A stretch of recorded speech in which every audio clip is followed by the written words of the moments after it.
అనుకున్నట్టుగానే రఘురామకృష్ణరాజుకి ఉండి సీటును ఖరారు చేసింది తెలుగుదేశం అధిష్టానం. సో మార్పులు చేర్పులకు సిద్ధపడుతున్నారు.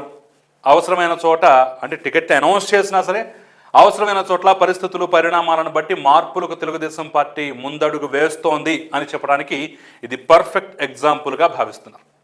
మదనపల్లిని జనసేనకిచ్చి అక్కడి నుంచి రామదాస్ చౌదరిని బరిలోకి దింపేటటువంటి పరిస్థితులు, మరొక పక్క రాజంపేటలో బాలసుబ్రహ్మణ్యం కాకుండా సుగవాసి బాలసుబ్రహ్మణ్యం కాకుండా ఆయన బదులుగా జగన్మోహన్ రాజుని దింపేటటువంటి ఆలోచన.